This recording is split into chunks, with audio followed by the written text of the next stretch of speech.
If there's one problem Elden Ring has, it's the process of starting a new run and having to go around collecting materials and key items for 2 hours before killing any bosses. This is something I'm sure many of you have experienced. Today I'm showing you my interpretation of the strongest melee build you can make in a whopping 30 minutes. You can begin with any melee class you want. I'd recommend Vagabond, Deprived, or Samurai. Any starting gift is fine, but the Golden Seed or the Cracked Pots are the best options for any build objectively. Once you arrive in the lands between, go to the Church of LA, pick up the Golden Rune, and sell it to Kale to buy the crafting kit. Make your way to the gate front and acquire the horse. Grab the Wet Blade for swapping Ashes of War, then make your way through the main gate.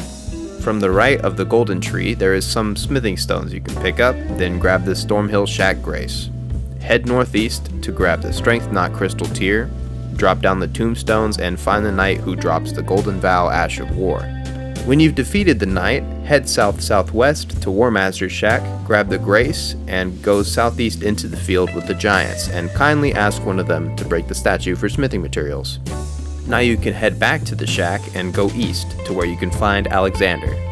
I'd recommend killing him for runes and the Warrior Jar Shard, but that's up to you. It's not super necessary. Sorry, Alex.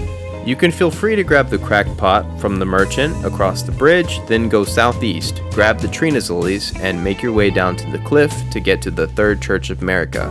Be sure to collect the Golden Runes and the cookbook for sleep pots on the way down. Once you've collected everything at the church, you can head south into the forest, collect the Spiked Crystal Tier underneath the tree, and go to Mistwood Ruins to grab the Smithing Stone and the Axe Talisman. Grab the lilies on the way out and keep going to Fort Height. Now you can head into the fort to get the cookbook for blood grease and the first half of the Dectus medallion. At this point you have acquired 2 charge attack boosts, the cookbook for sleep pots, the ability to craft blood grease, and the farming spots for both materials to make it. Now you must find a solid weapon to poise break everything in your path, and I have just the recommendation. Warp to the gate front and head south, across the bridge with more smithing stones, and head all the way down to the Weeping Peninsula. The bridge with the ballista has more smithing stone ones, and that should make about 12 or so. Keep heading down and grab the Morning Star from the Broken Caravan, and grab the Castle Morn Rampart Grace by the merchant.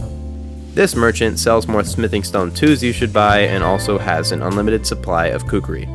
Since we have extra time on the clock, you can feel free to grab the Scarab down south with a kukri to get Poison Mist, and grab all 3 crystal tiers in the peninsula. Now you should warp back to the Church of LA to upgrade your Morning Star to +3, and sit down at the Grace to put Golden Vow on any weapon, as well as put the Strength and Charge Attack tiers in your flask. By the time I finished this little route, I had been in the game for about 27 minutes, and let's take a look at what we have. We have a +3 Morning Star, 2 Charge Attack boosts, Golden Vow, unlimited blood grease, unlimited kukri, the ability to make sleep pots, and 7 healing flasks at +4. At this point, you can do 2 things, kill Margit or go to Caelid to get the other half of the medallion.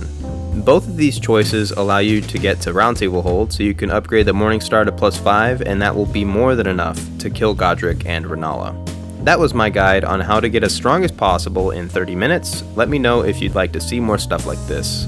Like and subscribe, all that nonsense. This has been Dave. Have a good day.